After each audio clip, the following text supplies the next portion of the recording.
Protocol Echo, Part 2, The Echo Room. Trevion Rivers, Jay paced in silence, counting his steps out loud. 1, 2, 3, 20, 21. He stopped at 50. He marked the wall with a broken piece of light fixture and turned the next corner.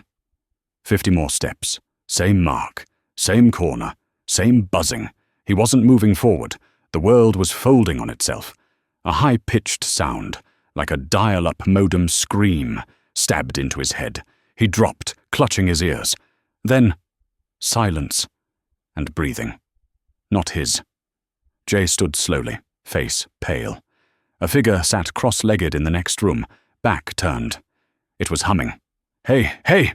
Jay called. "Who are you?" The figure turned, revealing a woman in a faded hoodie. Dirt smudged her face, and her eyes were wide, hollow like she hadn't slept in years.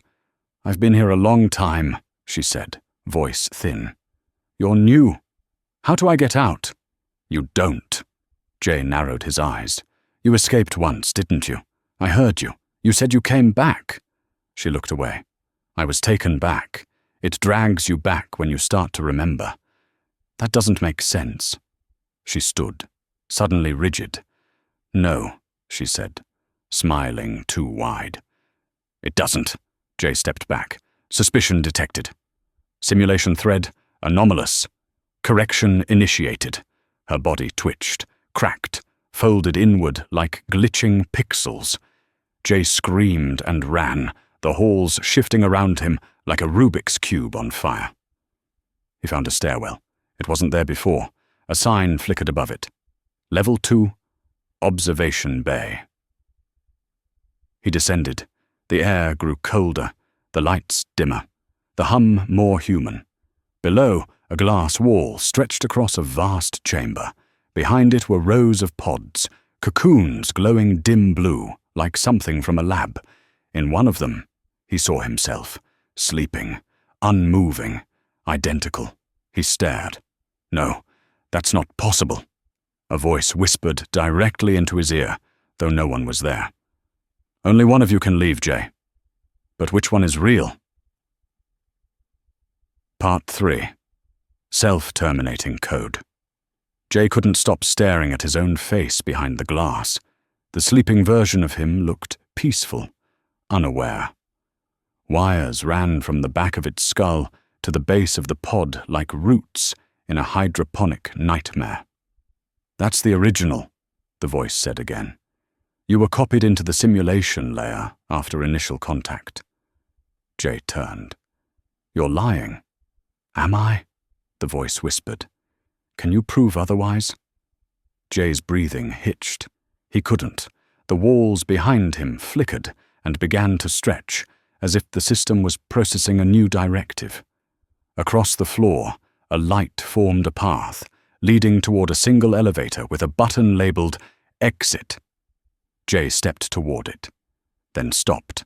His reflection stared back from the glass chamber.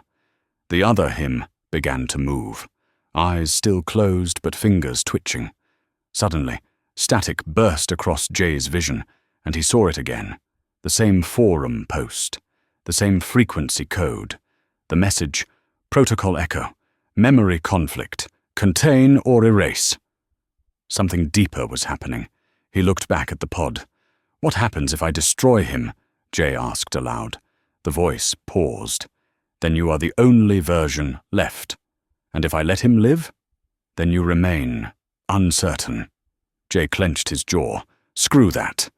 He grabbed a loose pipe from the wall, raised it, then hesitated.